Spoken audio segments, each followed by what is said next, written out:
You don't recognize me, do you? We used to be neighbors.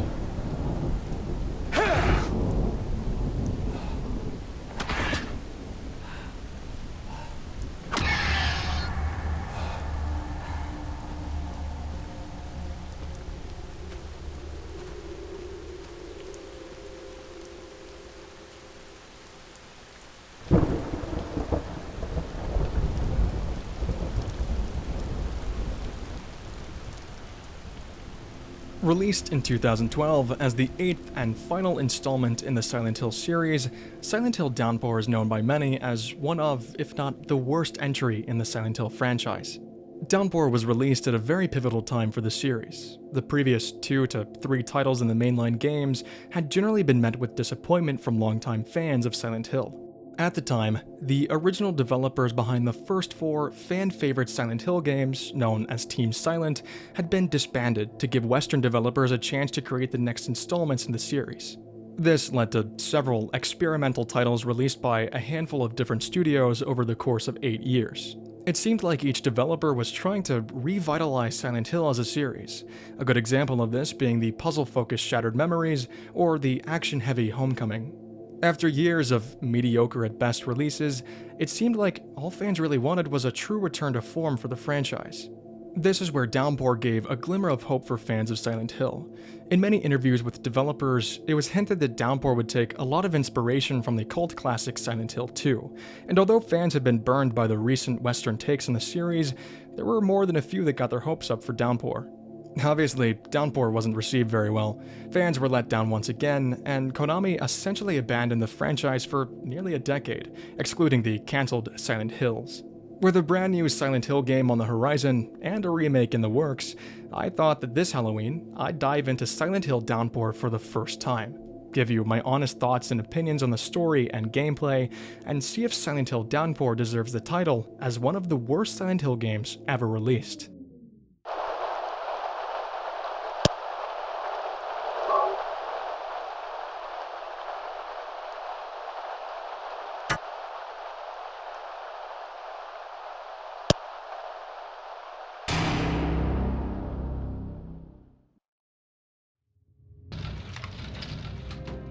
We begin our story by following the protagonist Murphy Pendleton, an inmate at Ryle State Prison who's heading into the prison showers. Just before we get there though, we're met by a correctional officer who informs us that our plan is all set, and that whoever is using the showers is all ours now. After lovingly calling Murphy Cupcake, the officer tells us he left us a present on the bench, but there's no soap to be dropped in this shower. Instead, we find a kitchen knife waiting for Murphy. Before we're allowed to pick it up, we're instructed to fog up the security cameras by turning on the showers. So we do just that, and after getting the room all nice and steamy, we pick up our weapon and wait. It doesn't take long before a large man exits the showers, surprised by our presence.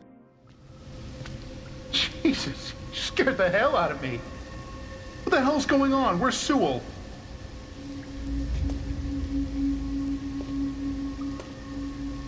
There's been a mistake. I'm a sequestered prisoner. You're not supposed to be here. Guards? Officer Sewell, hello?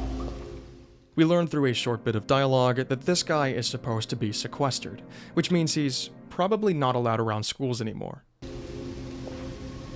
You don't recognize me, do you? What? No, Guards! Guards! Anybody? We used to be neighbors. That neighbor line seems to ring a bell for this guy, causing him to run for the door, but the officer has us locked in. This cues the combat tutorial, where we learn to beat the fuck out of this guy. I use the word tutorial lightly, because for now, combat consists of spamming X until bad guy don't wake up no more. After beating this man with a broomstick, slashing him repeatedly with a kitchen knife, and giving him a brand new fashion statement, he's still alive and kicking somehow. So we finish him off with a shank. Why? You know exactly why.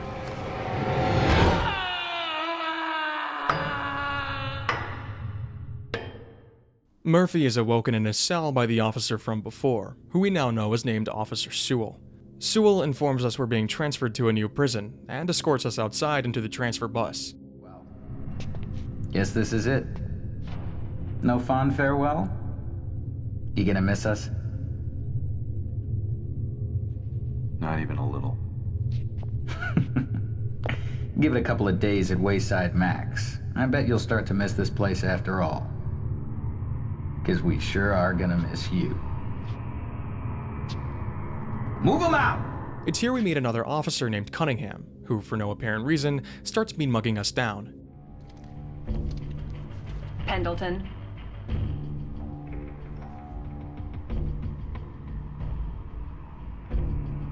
Get on the bus. Okay. The bus departs, and we're off into the stormy night, where nothing bad could possibly happen. Oh, god damn it! Inside the bus, Officer Cunningham is still staring us down, but that's okay because Murphy is too busy having black and white flashbacks to notice.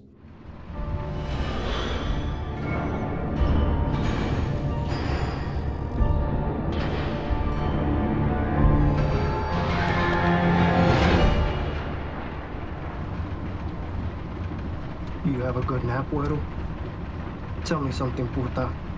That true what I heard about you? Did you really do it? Shut the hell up! Things start getting a little rowdy in the bus, distracting the bus driver, and there goes the road. Murphy wakes up from the crash a few hours later, only to discover himself alone and surrounded by that all-too-familiar fog. We stumble around in the woods for a bit, looking for a way out, and just as we find the road again, you'll never guess who shows up.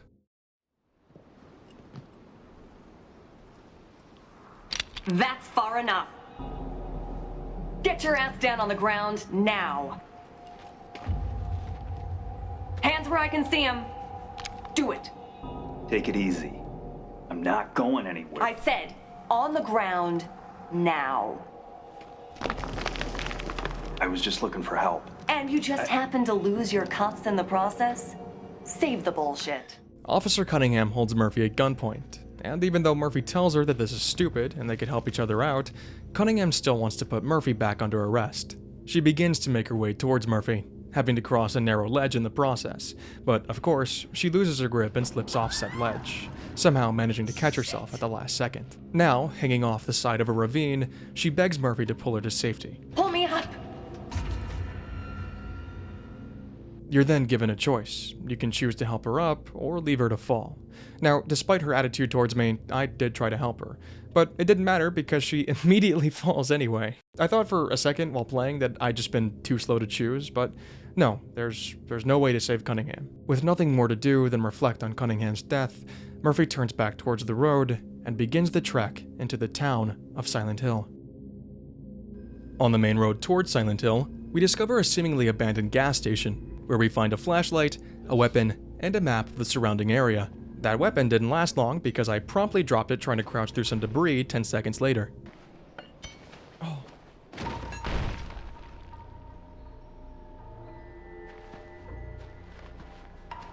Damn it. Threw my wrench. Just past the gas station, we're finally given our first real task. We find an old cable car station with advertisements for a free tram ticket. The only catch is, we have to win that ticket from an arcade machine, which, judging by the long streaks of scratch marks on the ground, has been dragged to God knows where. So we set off into the fog to locate this arcade machine when we find a few more buildings, most notably a diner, neon lights still active. Just as Murphy begins to scout the area, he's met by the first person we've seen in this whole town so far, a mailman who introduces himself as Howard.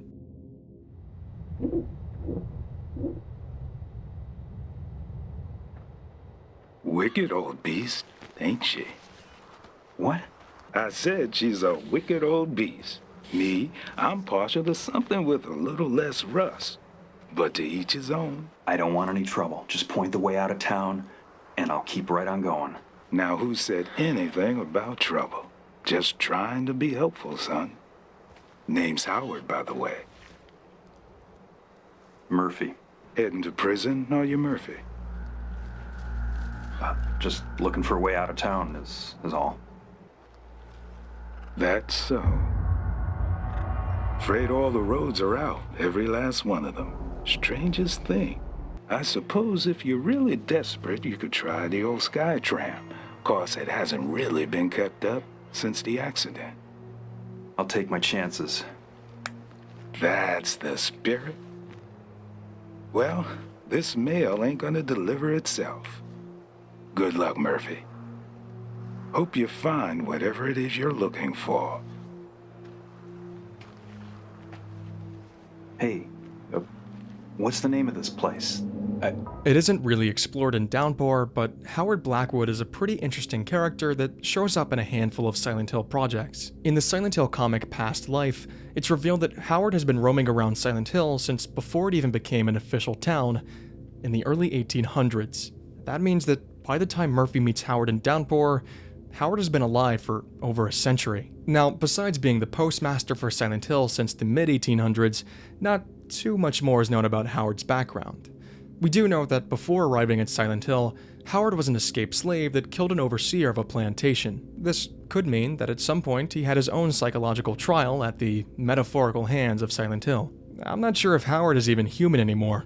He could have been transformed into some sort of entity that guides victims of Silent Hill along their path, but that's just speculation. Now that Howard has vanished into thin air, Murphy realizes that wearing an inmate uniform might not be the best first impression on the locals and decides to add finding new clothes to his to-do list. We head around to the back of the diner where we hear a recollection of words spoken to Murphy during his prison sentence.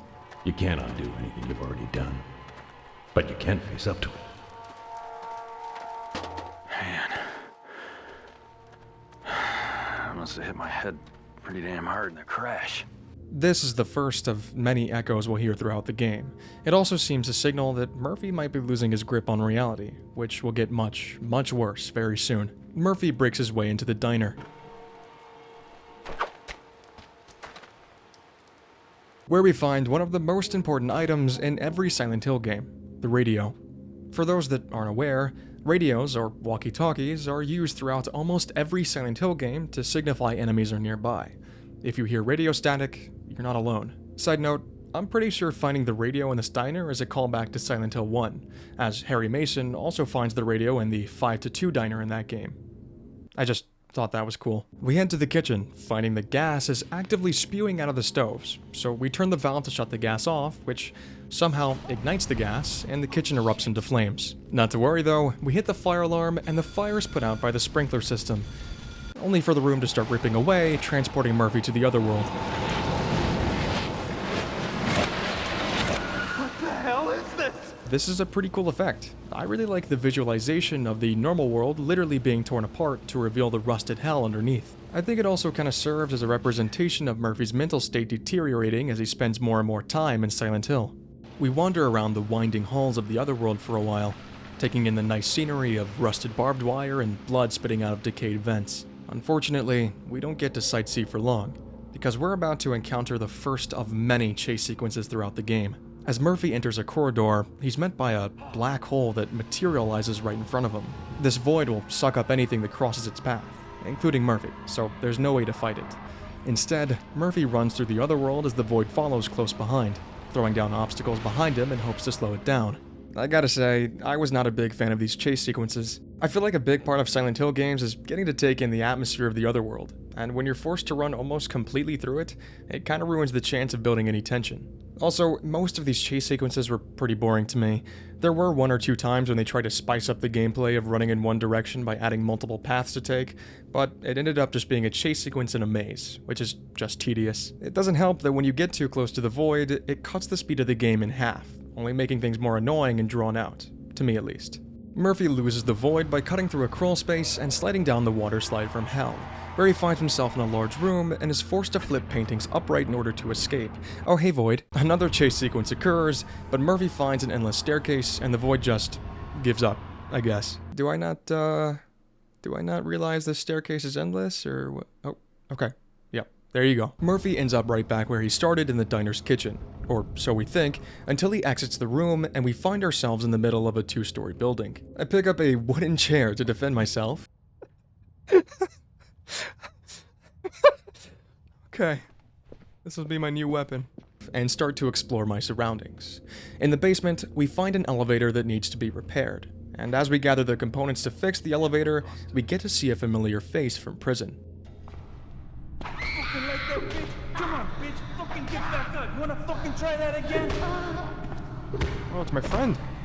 Come on, bitch. Let's see what you fucking got. Pinche cabrona. Fucking get up, bitch. Ne chinga conmigo, puta. Hey! Let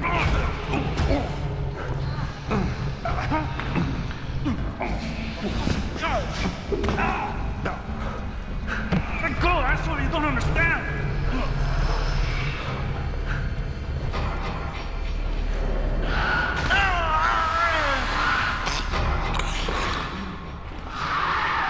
Where's my chair? Oh, there we go. This fucked up looking thing is called a screamer, and it's one of the most common enemies we'll fight in the game. Speaking of fighting, it's here that we're introduced to another combat mechanic, blocking. Blocking obviously allows you to save yourself from being damaged, but at the cost of your weapon's durability. While we're here, I want to take a second to talk about what I found to be one of the most criticized parts of the entire game, and rightfully so, the combat system. Combat in this game just feels clunky. It's obviously trying its best to replicate earlier entries in the franchise, which could have led to something anxiety-inducing, but it's just got so many shortcomings that make combat a terrible fucking experience. Firstly, when you swing your weapon, you're locked into the animation, making it extremely easy to miss a block and take damage. But even when you do manage to block an attack, almost every weapon in the game can only take a few hits before it's in pieces on the ground. This leads to scenarios where you'll have to run and find another weapon in the middle of a fight, only for it too to break 10 seconds later. Granted, this is all assuming you'll actually get to use your weapon. Since the lock-on system is pretty spotty, there's a lot of moments where I found myself completely missing an enemy right in front of me because Murphy decided he would rather fight the air. Now this would all be somewhat tolerable if you weren't forced to fight every 5 minutes in this game. There are so many situations where it's nearly impossible to run from an enemy, which is super apparent in the last chapter of the game, but we'll see that when we get to it. All in all, it just feels like the developers wanted to give players a sense of nostalgia with the old-style combat without actually fine-tuning it to work in a modern game. After getting my ass beat by the screamer for 2 minutes, I finally managed to kill it and return to the elevator. Back outside, Murphy starts rummaging through motel rooms when he finds that goddamned arcade machine in the workshop. We get the power on and finally grab that free ticket. Now all we need is a fresh set of clothes and we're off to Devil's Pit. Did I mention that we're trying to get to a place called Devil's Pit? Surely nothing could go wrong there. We find that change of clothes on a bed in one of the rooms, and with it we get a key to the nearby exit, along with a police badge covered in black tape. This is a symbol of mourning used to honor the life of an officer that died in the line of duty. Murphy doesn't think much of it though and shoves it in his back pocket. Finally, we're back to the tram station, ticket in hand, and we ride it all the way to Devil's Pit without a hitch. Once we arrive, we take a minute to explore the other side of the station, which also acts as the living quarters for a man named JP Sater. Through a radio in Sater's basement, we hear that a DJ named Bobby Ricks is seemingly still working in a radio tower somewhere in Silent Hill. Hey, people, welcome back to WLMN-FM. It's your boy DJ Ricks here laying down the licks and treating the tricks. It's another beautiful day and I'll We'll touch on both of these characters again a bit later in the story. Down in Sater's workshop, I experienced a bug for the first time that plagued me throughout the rest of the game. Occasionally, when you drop a weapon, it'll become stuck in the terrain or under some debris, rendering you unable to pick up the weapon again. Dude, my axe just phased through the floor! God damn it. This happened to a hatchet I was carrying in the workshop, and I thought for a second I was gonna have to reload the game, because there's a barricaded door I needed to break down in order to reach the next area. Thankfully though, the game allows you to use any metal weapon to break down doors, so while it wasn't game breaking, the bug was still a little annoying. We find a key to the tourist center and head out towards the overlook where we meet JP Sater himself. Sorry about scavenging your house, bud. Pretty impressive, ain't it? You might not guess by looking at it, but this place used to be filled with all kinds of visitors. Moms and dads and little kids and... Yeah, it was a really nice place. I'm sorry. You are? Name's JP, and that, sir, is the Devil's Pit. 490 meters straight down to the blackest soul of the earth. The deepest limestone sinkhole look, north that's of... fascinating, but... Sorry. Something tried to kill me back there. You haven't seen anyone? I'm strange wandering around here, have you? First-time visitor, huh? Listen, if there's a quick way out of here, I'd really appreciate it if you just tell me. Way out? What good would that do? Sorry. We, don't get too many visitors these days. Right. Well, be seeing you. If you head through the cavern, there's a train. Can take you to Hillside. Boy, I tell you, All the kids, they just love that little train. How about you show me? Sorry. Someplace I gotta be. Sater isn't much help regarding answers to our questions or finding a way out of Silent Hill. In fact, he seems like he's dealing with his own issues, so we leave him be and go our separate ways. We run from a few screamers, try to cross a collapsing bridge, which I had a real hard time with.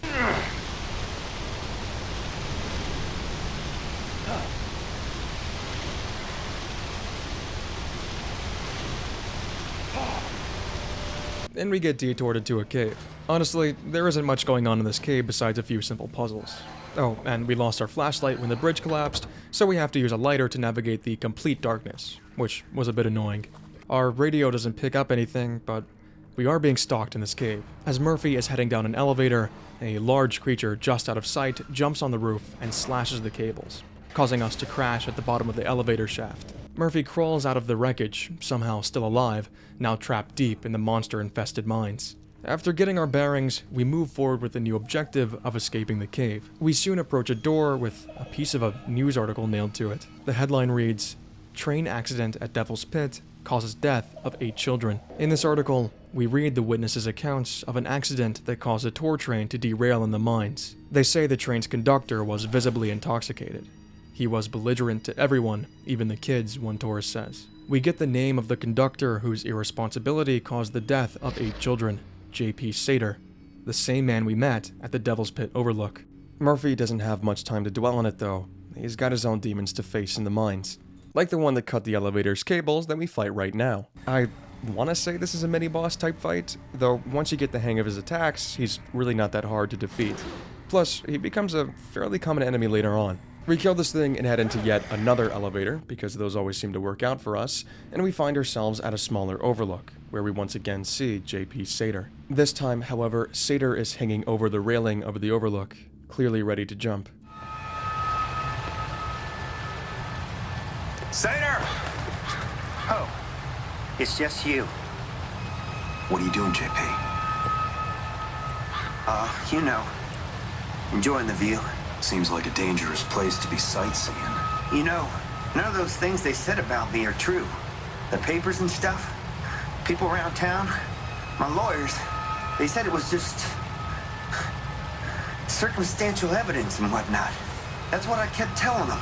Yeah, I read all about it. Those newspaper men are goddamn fucking liars. Relax, man. We're just talking here. What happened? That was an accident. I didn't mean to hurt nobody. I didn't murder nobody. Murder's a mortal sin. You go to hell for murder. Ain't that right, Murphy? Surely your mama taught you about what's right and what's wrong. It was an accident. You were completely hammered. There were witnesses. And how about you, Murphy? Someone know all your dirty little secrets? I never hurt anybody that didn't deserve it. And I sure as hell never hurt any kids. I wouldn't be able to live with myself. You call this living? Can you imagine what that's like, Murphy? Living all your life inside someone else's lie? Can you? Listen to us talk. As if anybody out there gives a damn. When we're the ones who decide if we can live with what we've done. Sater is overcome with guilt, likely the reason he's trapped in Silent Hill. He tries to grab on to any reason he can find to pass what happened off as an accident. But we know, along with the public, the truth is that 8 children lost their lives due to his negligence. Again, we're given a choice, to either console him and hopefully get him to step back from the ledge, or to insult him, the final straw of a broken man. I chose to console him, but it seems like no matter what we did, J.P. Sater was always going to succumb to his guilt and jump to his death in the Devil's Pit. Be seeing you around, Murphy. No!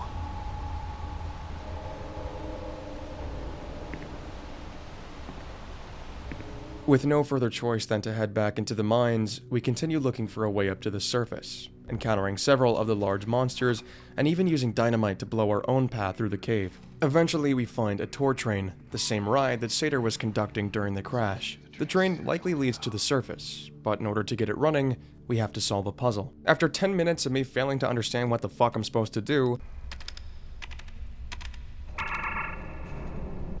Well, what do you... I just don't understand what you want from me. Okay, so blue, green, yellow? Blue, green, yellow. Alright. Excuse me? Jesus fucking Christ. That was so dumb. I finally got the train running, and we're off on our way. This train sequence is pretty cool. For the most part, you just get to sit back and take in the horrors going on around you. It reminds me of a Halloween theme park ride. That being said, I still managed to somehow take my first death here. Oh shit.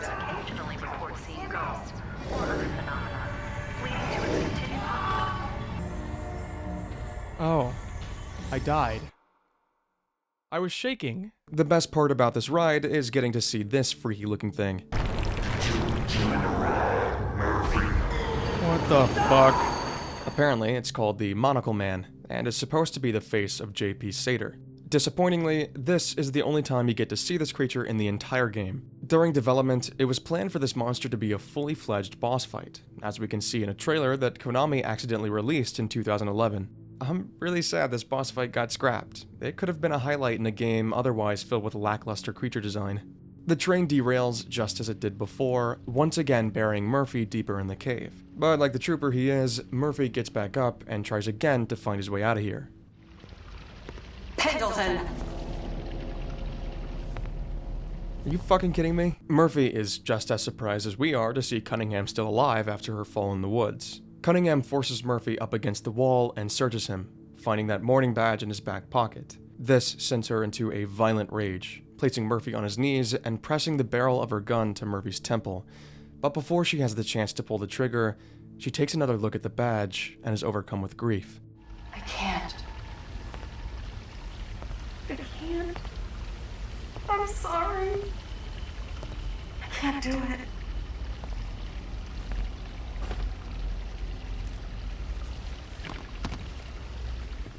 Murphy tries to approach her, but she tells him to leave her alone, gun still in hand. Go.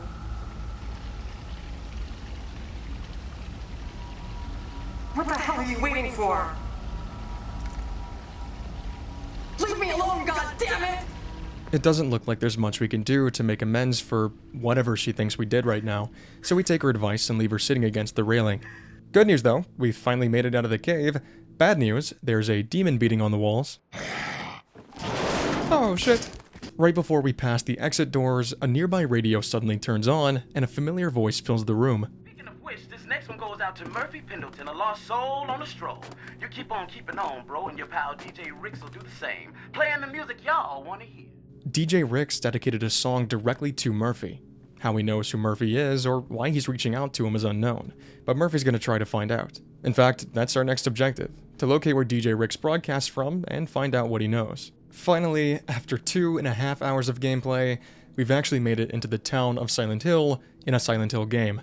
Crazy, huh? That being said, there's really not much to do here. While the town itself is pretty big and open world, aside from the occasional enemy or two, you kinda just walk around until a cutscene plays or you're given a new objective. There are several side quests you can find and complete within the town, but the rewards for most of them are so terrible they're barely worth completing. I went through all 14 side quests, and a good half of them only reward you with a medkit or some bullets. A handful of them don't reward you with anything besides an achievement. There are 3 or 4 that might be worth it depending on how you play the game or if you want a special cosmetic, but for me, only 2 were really worth my time. While I was making my way further into town, a police car drove up next to me and spawned 3 screamers.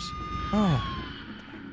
What the fuck? Yeah, that's not gonna cut it for me. 3 enemies are a death sentence in this game, so I headed to the police station, pushed some buttons, and stopped cars from patrolling the town. That was the first of the 2 side missions I deemed worth it. It was pushing buttons for 5 minutes. It wasn't all boring. We did find a police report that detailed Murphy's case, why he was sent to prison.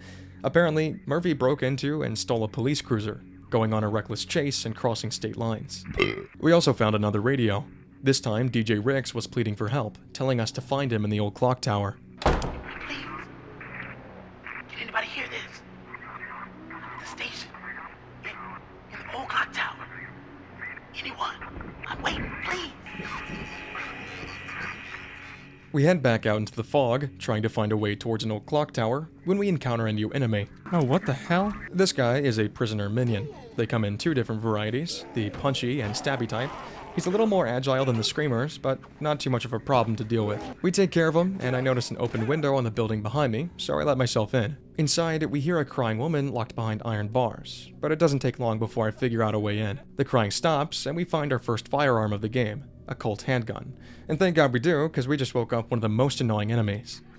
I know you can barely see it, trust me, I couldn't see shit either, but this thing is called a doll. Essentially, it's kind of like a mannequin, it just stands in place, but spawns shadows that are super quick and can mess you up in numbers. If you find and kill the doll itself, all the shadows will die with it, so usually it's best to ignore the shadows and beat the hell out of the doll.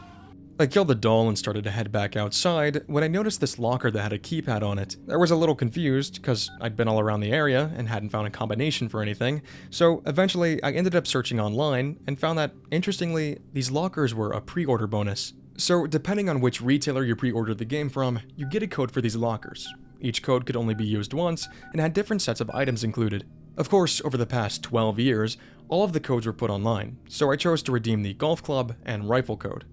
When I picked up my rifle, I noticed that Murphy threw down his melee weapon, and when I tried to pick it back up, he threw down the rifle. This led me to believe that every gun in the game besides the pistol couldn't be put in your inventory, which wasn't true.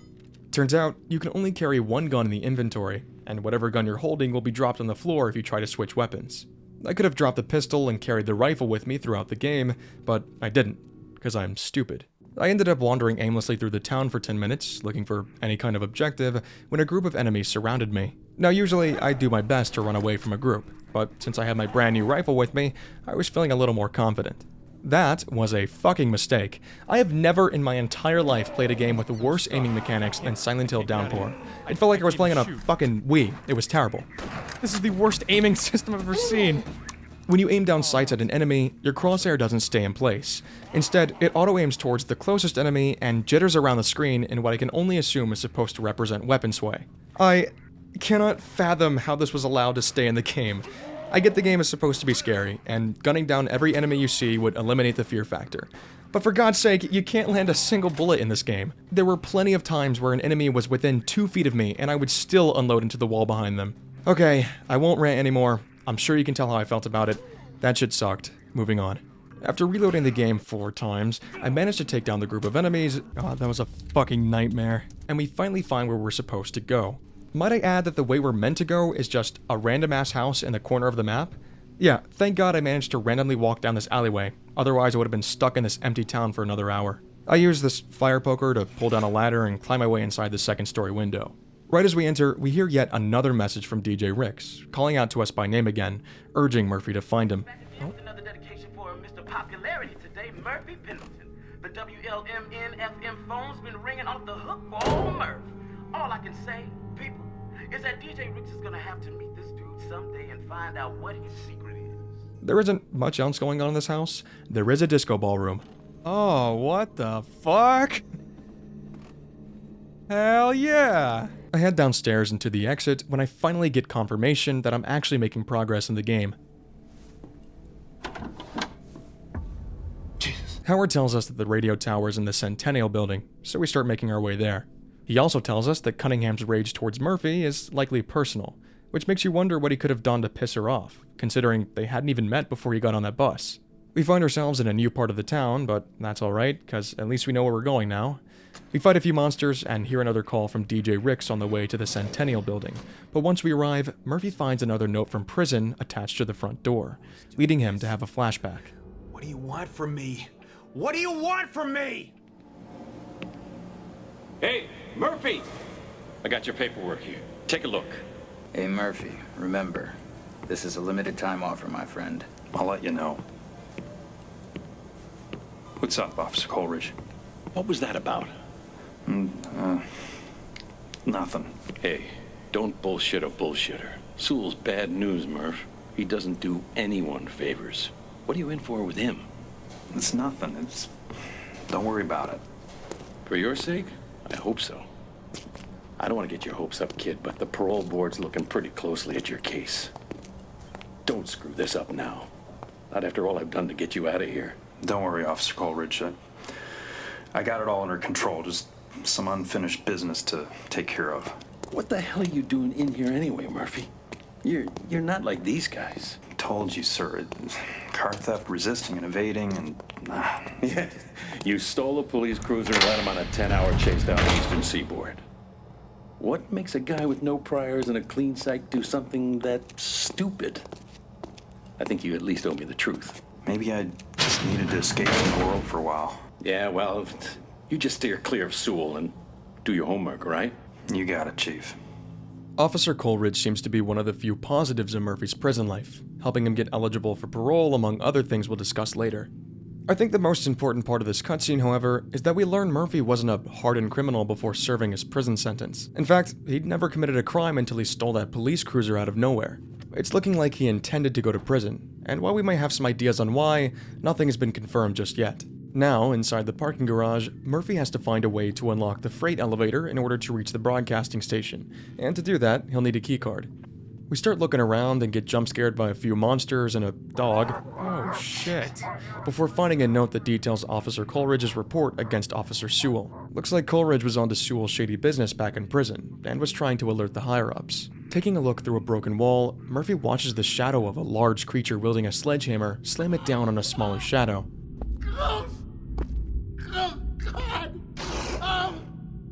If that smaller shadow looks familiar, that's because it's the shadow of Patrick Napier, the guy Murphy killed in the prison showers. This seems to imply Murphy is being haunted by his actions in the shower, though what this other looming figure is supposed to represent is unknown for now. We find the keycard and unlock the security office, granting ourselves access to the elevator. All that's left to do is to start making our way up. On the other side of the elevator, we find ourselves in a library, where we grab a UV light. This light allows us to find hidden clues and notes throughout the rest of the game. This library is huge. I spent a ton of time just exploring the different rooms, finding supplies to keep myself alive. The main goal of this section right now is to unlock this door, with these 3 separate clock-like combination locks on it. I'm gonna be skipping around this section for the sake of time. I wouldn't want to bore you with my obsessive need to search every inch of every room. So we find a different locked door that needs a code, which we find in a stack of envelopes we have to place in just the right position in order to reveal the numbers we need. And while heading back to the door, I discovered just how easy the dolls are to take out.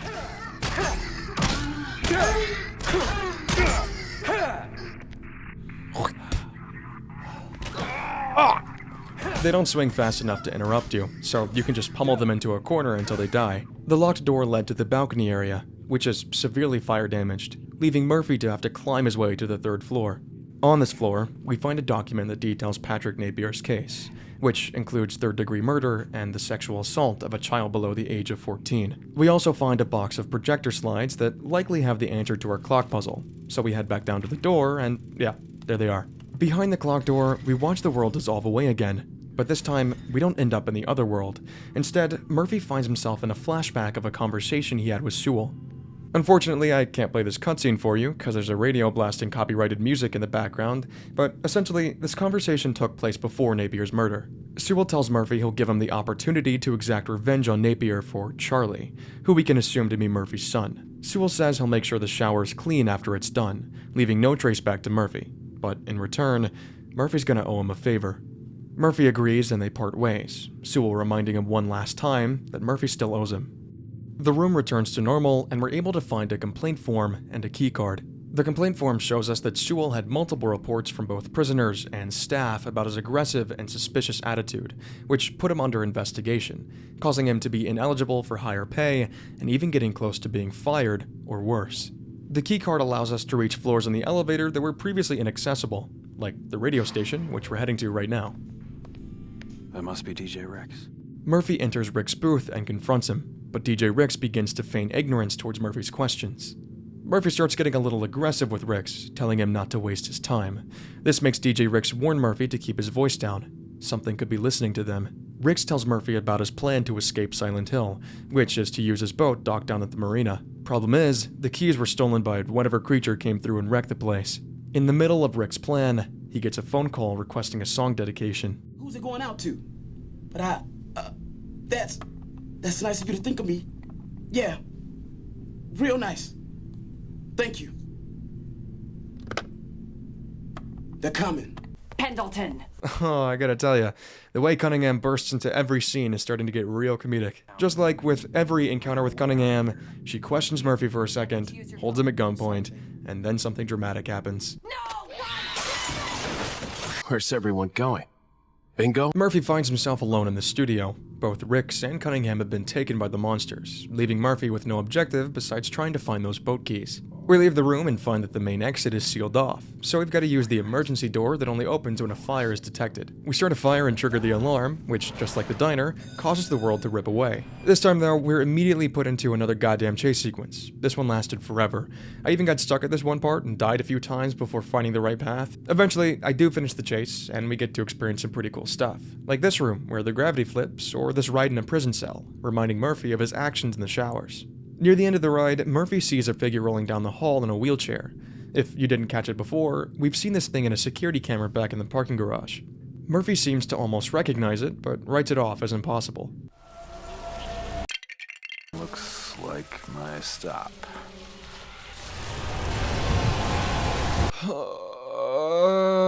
One terrible chase later, and we're rewarded by getting to see that sledgehammer guy in the flesh. He's interesting looking, I guess.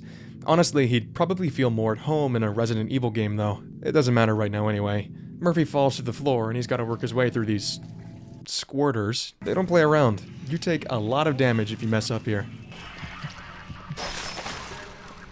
Are you fucking kidding me? That did so much damage. Enemies fall out of cages, we walk across this clock platform, and we try not to get sliced in half by these spinning knives before being thrown against a clock tower.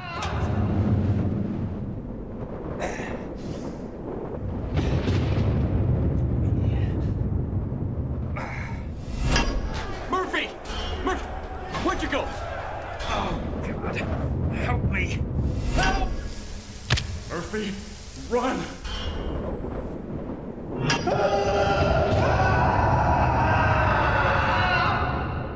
Our favorite mailman to the rescue, Howard shows up and delivers Murphy a letter. This letter is from an old orphanage addressed to Murphy. But Murphy's had enough of the runaround and rips up the letter right in front of Howard. Enough of this shit. No. I'm done. I'm finished with the riddles, the mind games. Whatever I did to get here, I've had enough. I want out. Son, you still don't get it. It doesn't matter what you want. As for me, I got mail to deliver. Goodbye, Murphy. Similar to our journey towards the Centennial Building, we're once again left in a big, empty map with one central objective, surrounded by several side quests. Maybe the word empty this time around is a little unfair. This section of the game has the most side quests inside it. Plus, a ton of the buildings have interiors you can loot for bullets or meds. I will admit, this was a good step in the right direction compared to the section of Silent Hill we were trapped in earlier. That being said, to me at least, the side quests still just aren't that worth it. I don't want to spend 20 to 30 minutes doing fetch quests or puzzles just to be rewarded with an achievement or a medkit. For roughly the next 2 hours, I went through each building I could find in the map. Keep in mind that I didn't know the rewards for the quests were so underwhelming while I was playing, so you can watch me get disappointed in real time after I completed a side quest. 168. Nice. Holy fuck. What'd I get? Pistol bullets. Sick. I'm gonna fucking kill myself. After completing a few, I just said fuck it and ignored the quests, spending the rest of that 2 hours scavenging for supplies. Oh, and I encountered this weird bug several times throughout my playthrough where enemies would just ignore me. I don't know how I kept triggering it, but I could walk right up to an enemy and they would just back away slowly. Didn't mind that at all though, saved me a ton of time on my looting spree. The last side quest I completed is probably the best in the whole game. So there's this projector in a theater you need to repair by grabbing parts scattered around the map. Once you collect them all, and the required film reels, you're able to enter the screen, where inside an old attic, you'll find a golden pistol. This pistol does significantly more damage than the default one, the catch being that you aren't able to gain any ammo from any pistols you find on the ground. I took my brand new pistol to the orphanage, never thought I'd say that, where Murphy meets a mysterious nun who tells him a family member has died and he needs to sign for the body in the morgue. I'll meet you in the morgue in the East Wing, when you're ready. In the meantime, please feel free to look around. And take a look around we do, eventually finding a hidden passage behind a bookshelf. We push the shelf aside and walk down the corridor, where we see more nods towards Patrick Napier's murder.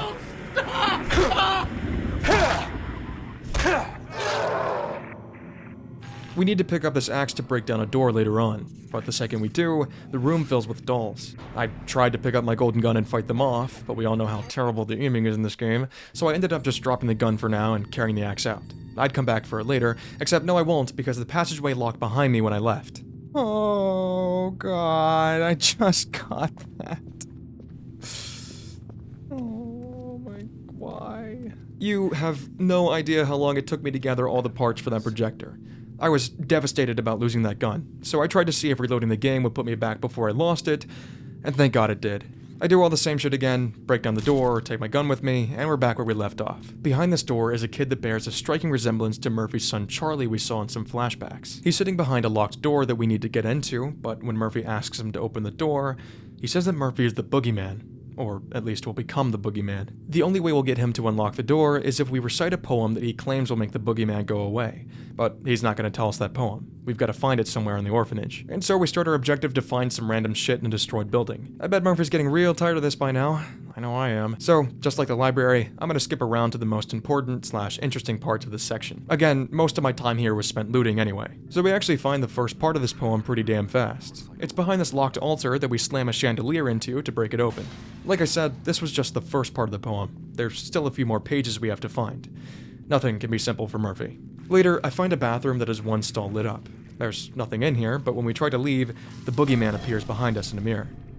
I come across the screamer that gets its own special intro for some reason, this creepy little girl cliche, and we find a theater. With a ladder, we can climb up to the set control station. I thought this part was pretty cool. You find a script for the play that was meant to take place here, then you follow the cues to recreate the play by yourself. Playing music, adjusting the spotlights, putting the correct backdrops in place, etc. Once you've done it all in the correct order, you're transported into the play itself. The theater fills with dense woods. A path leads you to an abandoned house, and inside we find the second piece to the poem. Back to the orphanage, we head over to this chalkboard that's locked by magical Call of Duty Zombies chalk drawn in the shape of a key lock. We wipe it off and it takes Murphy to a cutscene with his son, Murphy being unable to catch up with him. After this plays out, a door behind us unlocks. We head through to the second floor of the main entrance, where it starts raining debris and monsters flood the area. We fight our way through and find our final poem fragment in a screamer's body. We've got everything we need to get this kid to unlock the door for us, so we head back down to him, only to watch one of the most violent cutscenes I've ever seen in a video game in my entire life.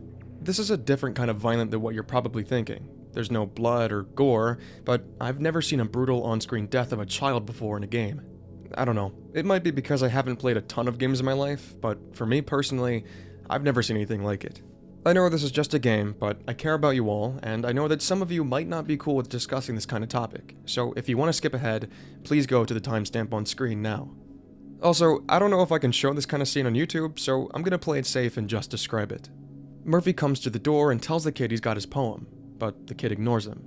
Murphy tries to grab the kid's attention once again, but notices a figure moving out from the darkness behind the kid. It's the boogeyman, walking slowly towards the child. Murphy yells at the kid to no avail, even trying to kick down the door, but the solid steel doesn't budge. As a last-ditch effort, Murphy tries to recite the poem from memory, which I thought was pretty stupid because he should have the whole thing on hand, but whatever. Murphy keeps panicking and stuttering, so even if the poem did somehow make the boogeyman disappear, it would have already been too late. The boogeyman, now directly behind the kid, bends down and picks him up by the throat. Murphy screams out for Charlie as he watches the boy struggle for his life. The boogeyman then snaps the kid's neck, throwing his lifeless, limp body to the floor.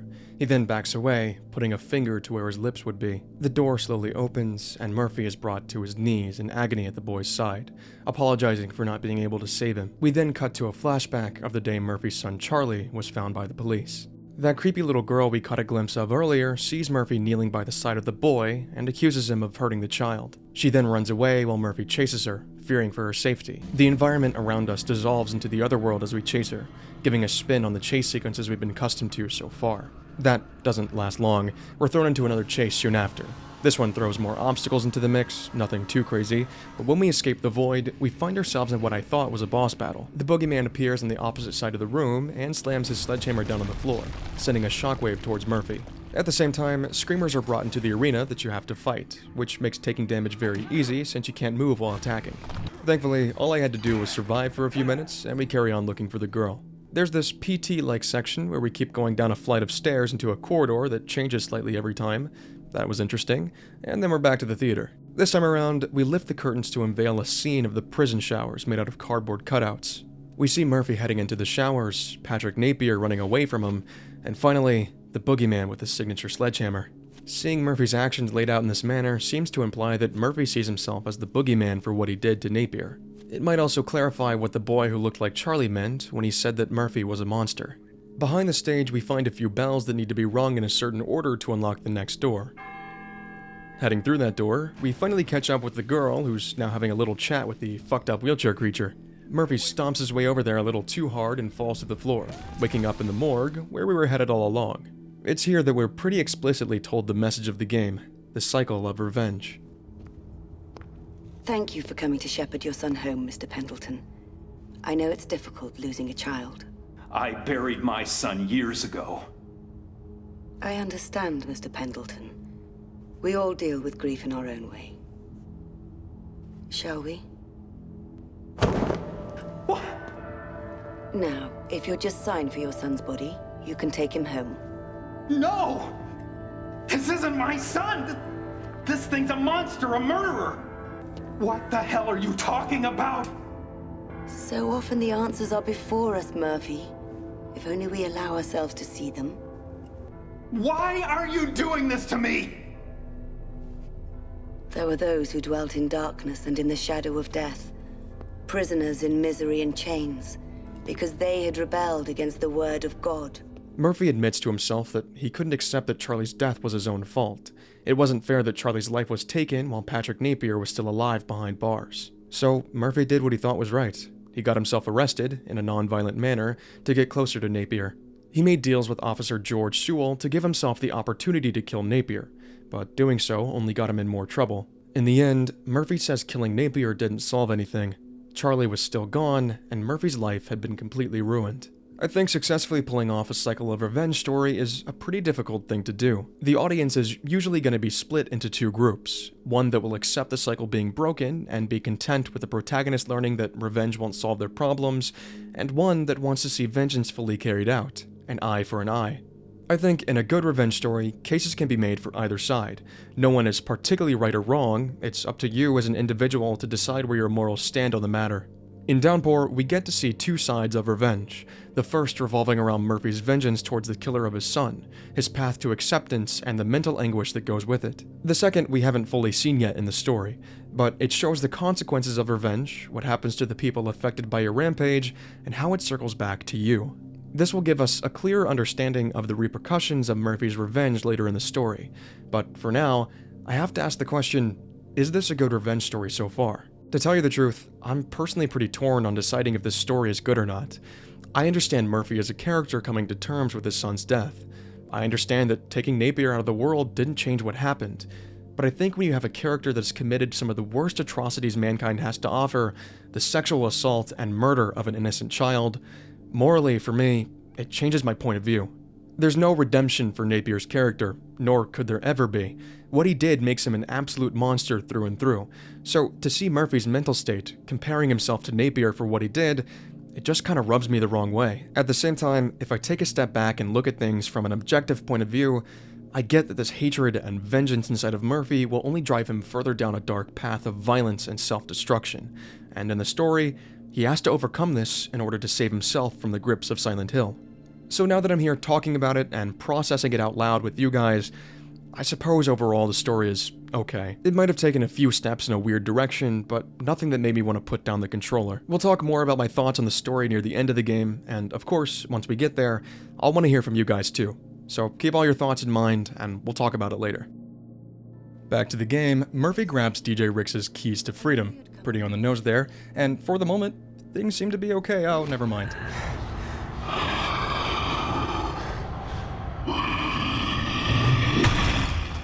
Knocked out for like the 8th time, Murphy comes to in a neighborhood when he hears his son calling out for help. He rushes towards the riverbank, only to be greeted by the boogeyman who rises out of the water. This is when I realized I just walked into a boss arena and got my ass kicked several times before figuring out the strat. Oh lord. All I had to do was tease him until he swung and then he went down in like 10 seconds. Murphy truly lets his anger go, giving his final piece, and watches as the boogeyman and Charlie both disappear. You killed him! You killed the boogeyman. Doesn't matter. It didn't bring you back. It's not your fault.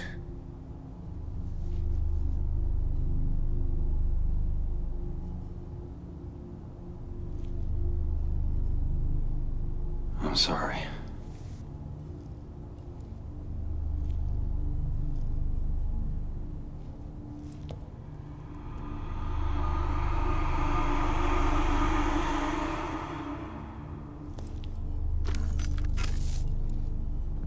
He's actually given the key this time, and we make our way to Rick's boat.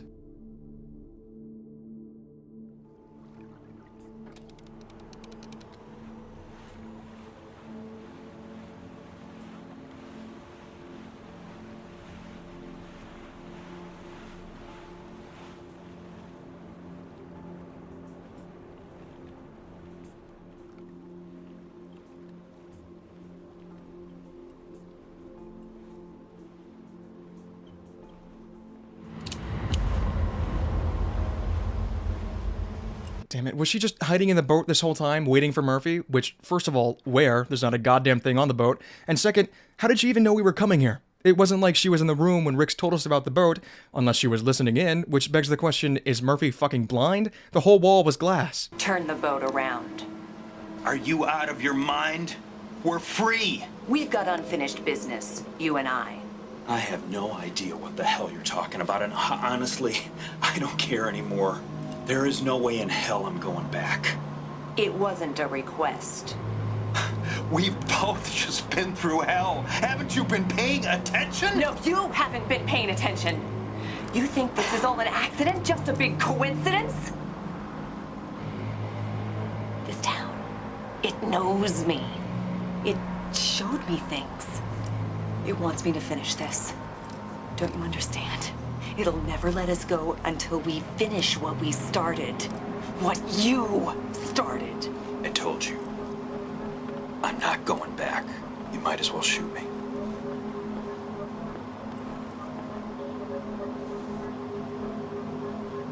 Fine.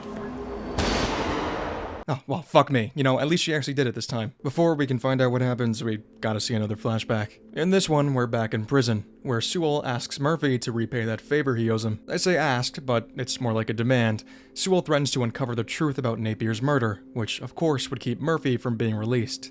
The deal is, Sewell wants Murphy to do it all again, kill someone in the prison showers, but this time, it's someone Sewell has an issue with. Murphy asks reluctantly if this person deserves it, and Sewell says he does, declining to give any further details on the person Murphy is supposed to murder. The flashback ends with Murphy agreeing to the deal, and we find ourselves back in a prison cell in the last chapter of the game.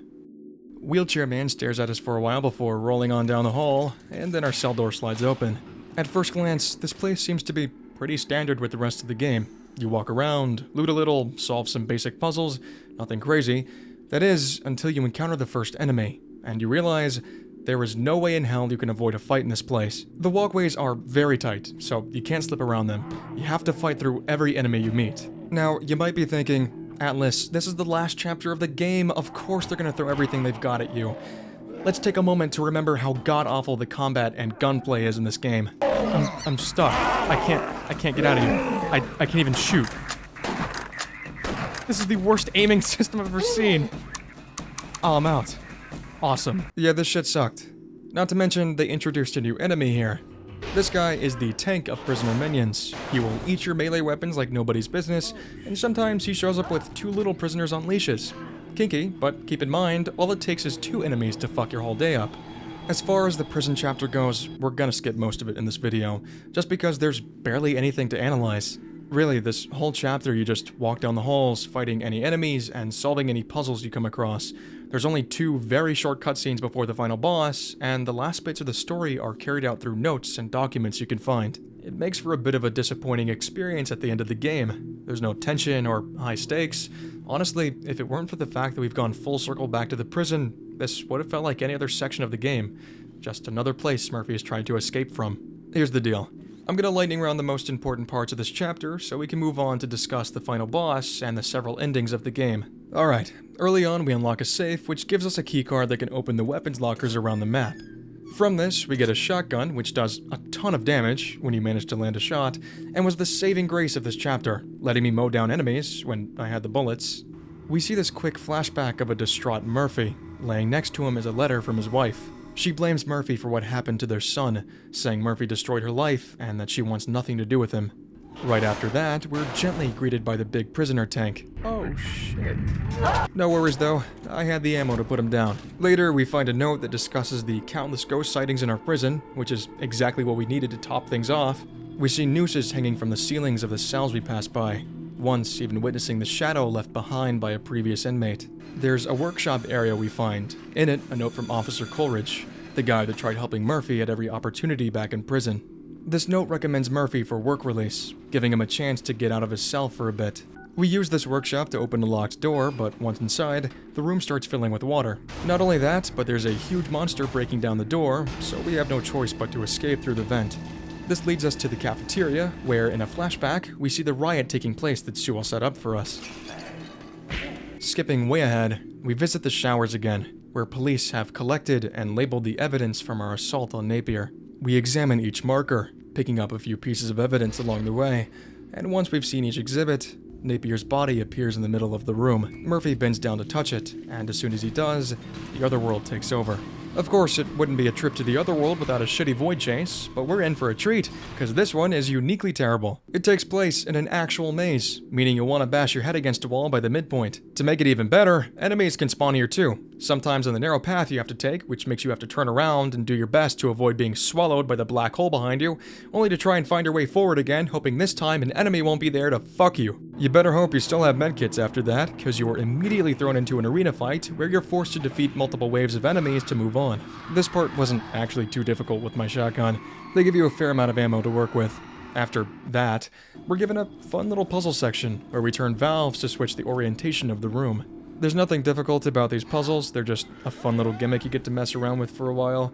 Though we do learn that these ugly bastards are afraid of light, which might be useful later, who knows? So there's this big-ass spotlight we use to group these fuckers up and make a path through the prison yard, and they couldn't just let the void die, so we have one final chase when we make it to the other side. After the chase, we arrive at a giant locked door with a scale attached to it. Putting all of the evidence we collected earlier on the scale opens the door to the final boss, the wheelchair guy. Except, like he's really big. This has got to be the best monster by far. It looks fucked up, it's been foreshadowed the whole game, and the mechanics for the boss fight are fun yet simple. To beat this guy, we have to first travel up his ventilator and use a spotlight to blind him. Then, while he's distracted, we pull out his blood supply. Repeat that a few times and avoid his attacks, and the boss fight is over. In most cases, I'd say having a final boss be this easy is a bit of a letdown, but I think the atmosphere of the arena and the design of the boss himself makes up for it. Or maybe I've just been starved with the subpar level and creature design for most of the game. Murphy pulls the final blood tube, and the wheelchair monster writhes in pain for the final time. Just as the arena begins to collapse, the screen fades to black, and Murphy is transported back to the prison showers. In front of him is the mangled body of the wheelchair man, now back to regular size. As Murphy is catching his breath, Officer Cunningham enters the room. Murphy tries to explain the situation, that this thing had just attacked him. But when he looks down at the corpse, it's revealed that the wheelchair man was Officer Frank Coleridge all along.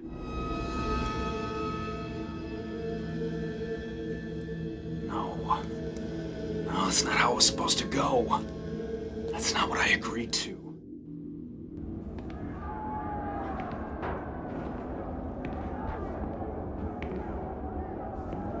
Murphy? Is that you? Officer Coleridge? Jeez, I'm glad it's just you. This thing is kicking off something fierce. I knew you'd be smart enough to steer clear of it. What are you doing here? Sewell told me to meet him here. You haven't seen him, have you? He ain't answering his radio. Are you okay, Murph? You don't look so good. What's that you got there? What the hell's going on, Murphy? No. This isn't what I agreed to. What are you talking about? Agreed to what?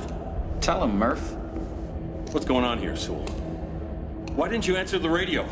Should've learned to keep your big fucking mouth shut, Frank. Now my friend Murphy's gotta shut it for you. Murphy, don't do this. Come on, Murphy, you gonna keep your end of the bargain or not?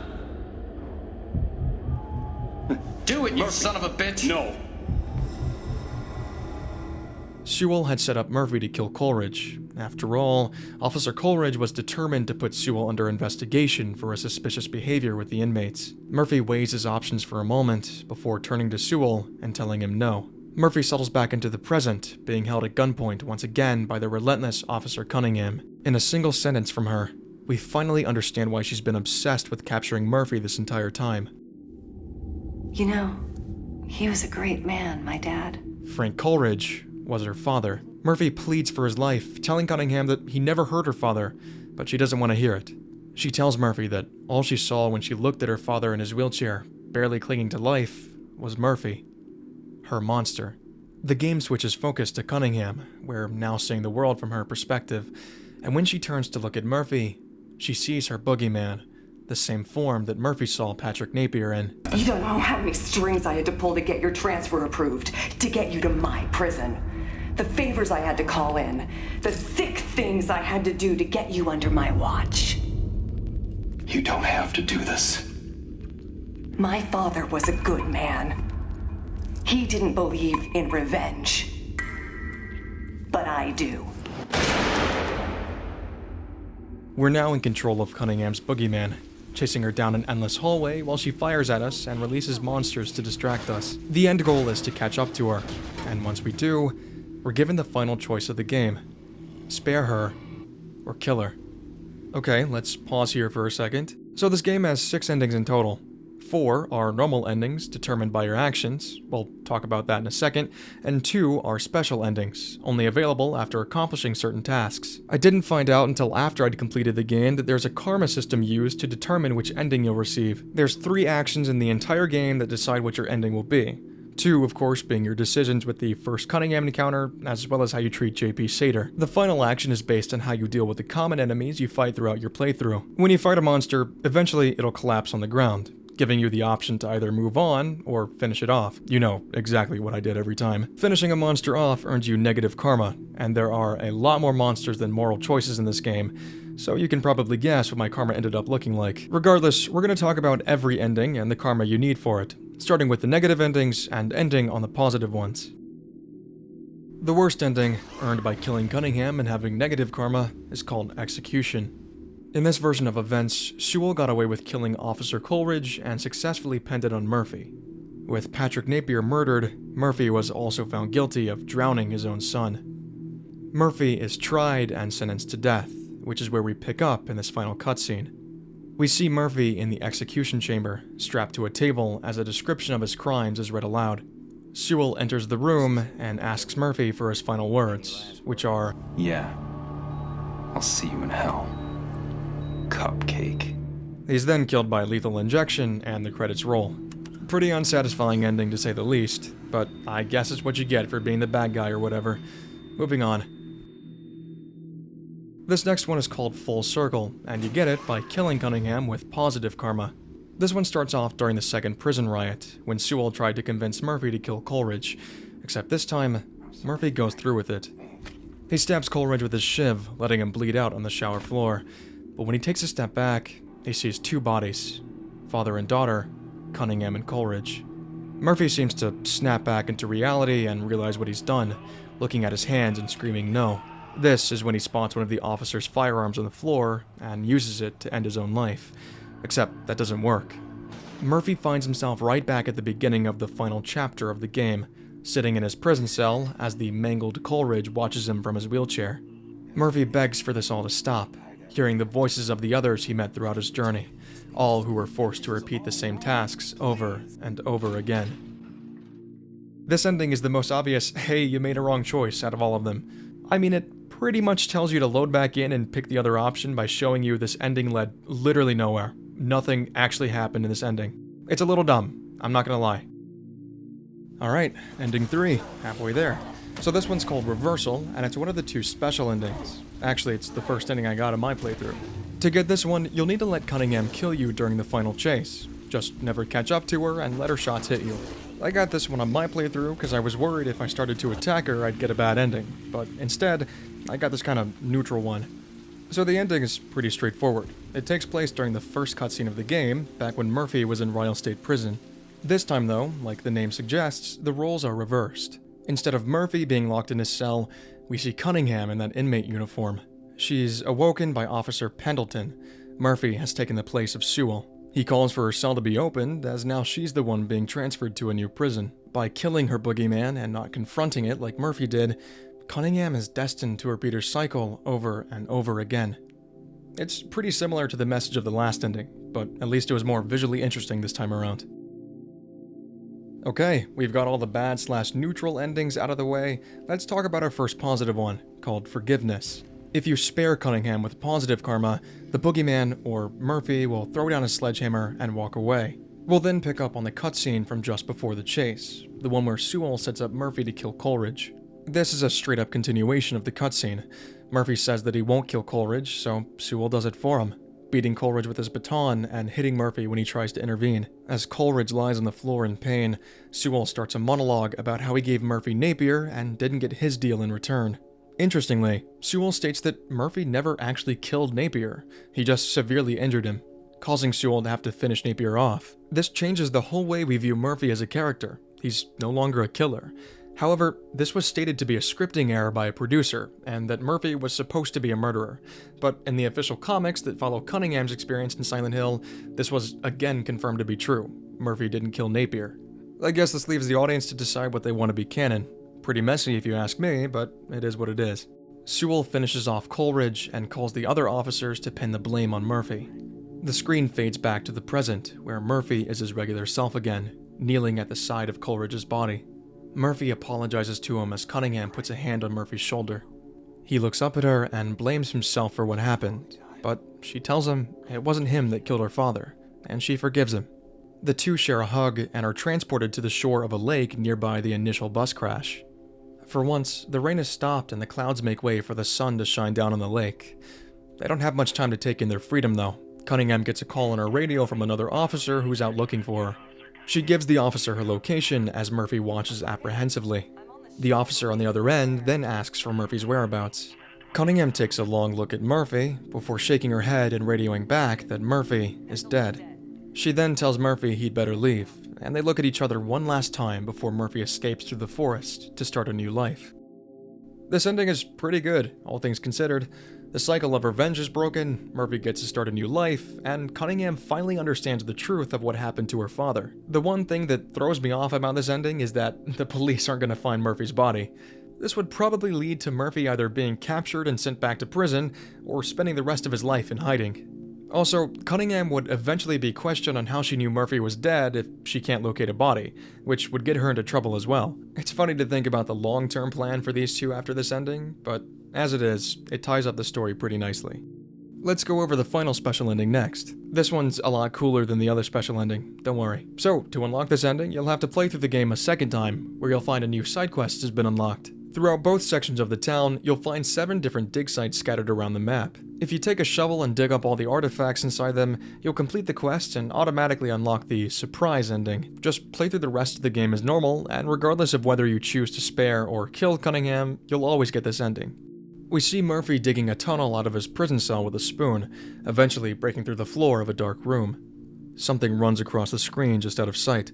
Murphy looks around in fear, before the lights suddenly flick on, and we see a group of our friends yell surprise with a big cake in the center of the room. There's tons of characters here, some from Downpour like Cunningham, DJ Ricks, and Charlie, and others from past Silent Hill projects. James Sunderland, Heather Mason, and a couple of nurses make a cameo here. The party isn't over yet though. We hear a strangely familiar scraping sound approaching our guests. Everyone turns around, and we see none other than Pyramid Head himself come in and slice our cake for us. Murphy smiles at the guests one last time, and the screen fades to black. Regardless of what you think about this game as a whole, this was a pretty neat little Easter egg for fans of Silent Hill. Tons of fans were asking if Pyramid Head would make an appearance in this game before it released, and of course, since every monster is a product of their respective main character's mental state, it wouldn't make much sense for Murphy to face off against him. So it's cool that some fan favorites got a little cameo in this game, but if you want to make this ending a little sad, this was the last time any of these characters and the Silent Hill franchise was seen for over a decade. Looks like this was more of a farewell party. I've saved the canon ending for last, and surprisingly, you do need negative karma to unlock this one. If you choose to spare Cunningham with negative karma, you'll get the truth and justice ending, and it plays out pretty spot on to the name. So this ending is the exact same as the Forgiveness ending, same cutscenes, same lines, until after Murphy and Cunningham hug. After their hug in this ending, Murphy and Cunningham are transported back to the crash site of the bus. They look around, finally free from Silent Hill, and hear from Cunningham's radio that help is on the way. Is this... Are we free? Yeah. I think we are. All units respond. Ryle Prison DOC bus involved in a TC. Fatalities eastbound 73. Fire and rescue en route. I should go. I guess you better. Wait. Where are you going? There's someplace I gotta be.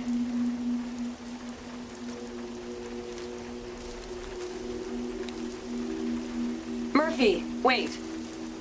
Damn, bitch. Thank you. For what? The truth. Cunningham, now back in Ryle State Prison, makes her way to Sewell's office, a stern look on her face. When she enters, she tosses her father's mourning badge to Sewell, who's confused as to what this is about. The hell's this? You used to work with my father, Frank Coleridge. Yeah? So?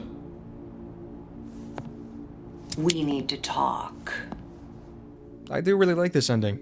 Murphy, again, starts a new life, Cunningham gets justice for her father, and Sewell is seemingly punished for his actions. The only problem I have with this ending is that the cycle of revenge motif is kind of thrown out the window in the end, at least the coming to terms with your anger part of it.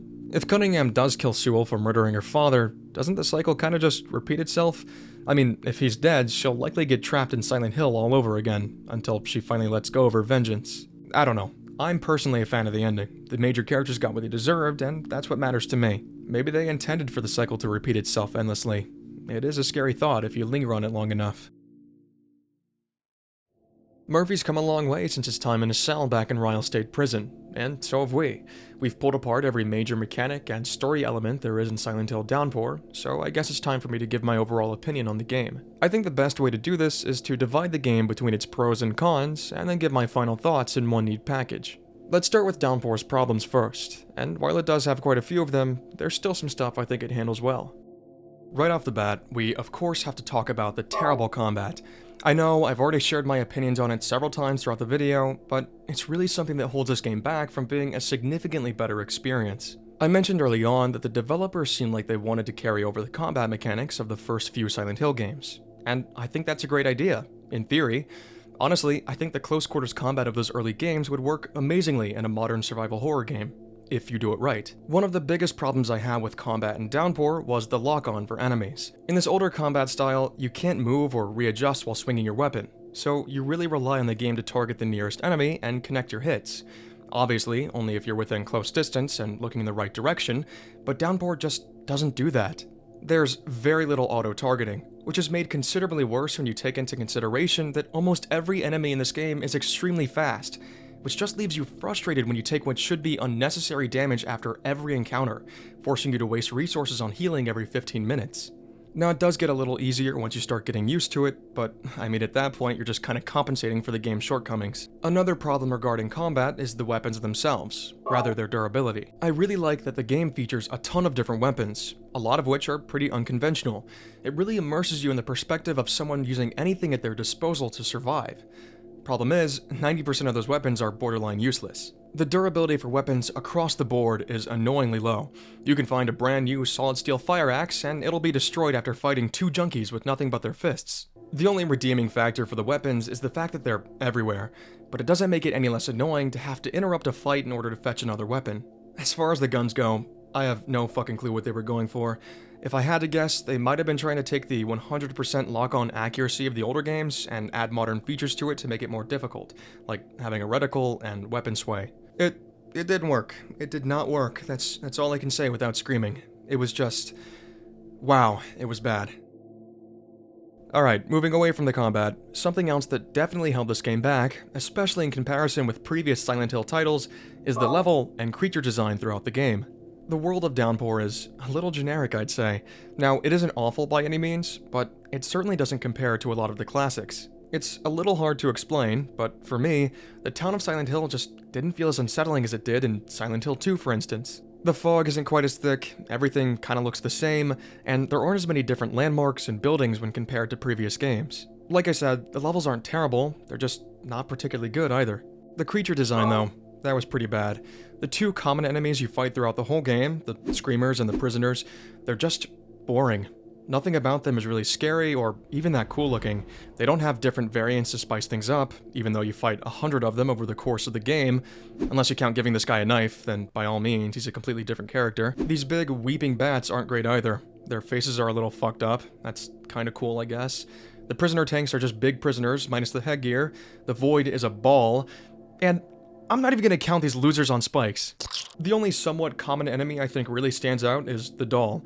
And these guys don't even move. The shadows they spawn are just transparent versions of themselves, but the actual doll is pretty creepy to me. I was especially disappointed with the boogeyman.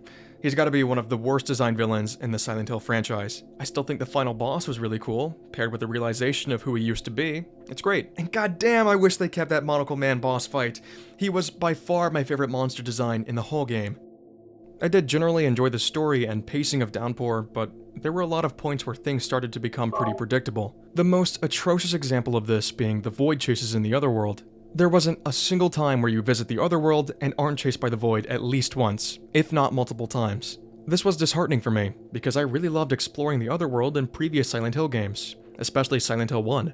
There's just something about the Otherworld that really intrigues me and immerses me in the game's world, but in Downpour, I dreaded having to visit, not because I was unsettled by it like I should have been, but because I knew there was going to be a terrible chase sequence every time Murphy was transported into it. Another series of predictable moments was caused by Cunningham's abrupt appearance in almost every major cutscene, but it really started to get funny for me when she would just appear behind Murphy, gun drawn no matter where he was, so that one just entertained me. Finally, for the cons, we'll talk about the glitches I experienced in the game.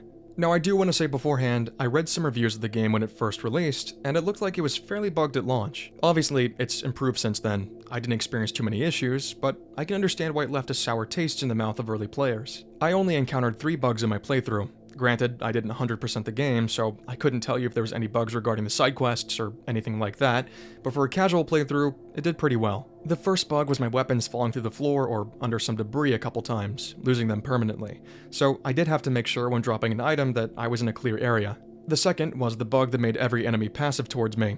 I could walk right up to them, shoot them, hit them, and they would just let it happen. There are so many enemies in this game that I really enjoyed when this bug triggered. Still, I have no idea how I managed to do it, but it happened several times. The last was my game crashing when I left and re-entered a building too quickly, but that only happened once, so not too bad. So those were all the cons I could think of. Let's talk about what I think the game did right. I think the story was handled really well in the end. I was a little unsure for a while, but things really came together in the last few moments of the game. I loved the perspective change to Cunningham's point of view towards the end. Not only just getting to see Murphy as Cunningham's boogeyman, but really feeling the repercussions of his revenge in Cunningham's life. Again, I think cycle of revenge stories are tough to pull off, but Downpour did it pretty well. I still feel like they might have leaned a little too far in comparing Murphy to Napier for what he did, especially when Murphy didn't actually kill Napier, but I guess it's just the way Murphy saw himself after nearly murdering someone, even if that someone abused and killed his child. After all, everything in Downpour is manifested by Murphy's mental state, and he truly is a tortured soul. This kinda goes hand in hand with the story, but I think Downpour nails the symbolism it sets up throughout the game. It's another reason why I wish I could have taken my time in the Otherworld. Murphy's version of it has some interesting callbacks to traumatic parts of his life. His Otherworld is full of iron bars, barbed wire, and execution contraptions, all of which are sure to remind you of prison. Another example of symbolism found all around you is the use of water, the thunderstorms that spawn more enemies, sprinkler systems that are often used to transport Murphy to the Otherworld, and his only escape being by boat are all nods towards his son Charlie, and the most traumatic day of Murphy's life, watching his son's body be pulled from a lake. Water is used everywhere in Downpour, even in the name, and yet we don't get to understand why until we see the events that started this whole journey through the mind of a broken man. And the final aspect of the game I really enjoyed were the characters themselves. There wasn't a character I really had a problem with in Downpour, albeit Cunningham was a little annoying until the end, but hey, they made me really care for her and understand her by the final cutscene, so I consider her redeemed. I enjoyed Murphy's personality and internal conflict he struggled with. He really gave the impression of a good-natured father who went through the most unimaginable pain a parent can live through. I also liked the supporting characters. DJ Ricks, Officer Coleridge and Sewell, JP Sater, they were all written pretty well in my opinion. Every character kept me invested in the story, especially when the gameplay was dull, so I gotta say that the characters and overall story is what really carries this game, even if the voice acting is a little tough at times. What do you want from me? What do you want from me? While Silent Hill Downpour definitely has more than its fair share of problems, I still found myself having a decent time with it. The blunders made in the gameplay are slightly redeemed by the story and cast, and I truly believe that if the game were kept in the oven for a little longer, it could have been a much better experience. I do believe this game gets way more of a bad rap than it deserves. I started Downpour with the expectation of playing a soulless cash grab clawing to the Silent Hill brand after reading some player reviews. That being said, I don't blame the fans for being upset with Downpour. It's not a good representation of the Silent Hill games. The biggest mistake this game ever made was comparing itself to Silent Hill 2. It can never live up to those expectations. But if you're willing to set aside in your mind what makes a Silent Hill game, and just treat it as a separate survival horror experience, it's an alright game. So, do I think Silent Hill Downpour is one of the worst Silent Hill games ever made? Yes. But it's nowhere close to being a horrible game in general. If you can stomach the combat and are willing to give it space from the previous Silent Hill games, you might actually find yourself having an okay time with it. That was all just my opinion on the game. Do you guys hate it? Love it? Don't care about it? Want to call me stupid? I want to hear it all from you guys in the comments. I read every single one, and I'm really curious to see what you all think about this game. So please, let me know. And that's the video. Thanks to everyone that stuck around to the end. I want to say sorry for getting this video out so late. This was supposed to be a Halloween video, but it's December 5th when I'm recording this, so obviously that didn't go to plan. October ended up being a really crazy month for me. I had a lot going on, so unfortunately wasn't able to get it out then, but it got done, and I'm pretty proud of it. I know this is a different style than what I usually do on this channel, but I hope you still enjoyed it anyway. Maybe in the future, if you're interested and this does well, we can do another Silent Hill game or some other game and review that. I don't know. Let me know what you think, if you liked it or not, or we just, go back to the usual stuff. I do want to also thank Zerofuturism for having an amazing soundtrack that I used for every part of this video. And also I want to thank the Rad Brad for supplying the clips of the different endings, because I was not going to play this game 2 more times to get those. This was by far the longest time I've ever spent on a video. I'm thinking about doing some shorter 10-minute, 15-minute videos in between my longer uploads to get a more regular schedule going, because I really hate making you guys wait for several months for me to get out one of these hour-long videos. That being said, if you do miss me while I'm working on these videos, I do have a second channel where I upload pretty frequently. I've got an editor who takes my VODs from Twitch and he makes them into full videos. So if you want to check that out, there's a link in the description, Atlas Inu Live. They're really great videos. You should go check them out if they're something you're interested in. Well, I think that's it for me. As always, if you enjoyed the video, please consider subscribing and liking and sharing it with everyone you care about. I hope you have a great day or night or whatever time it is for you, and I'll see you in the next one. But yeah, that's it.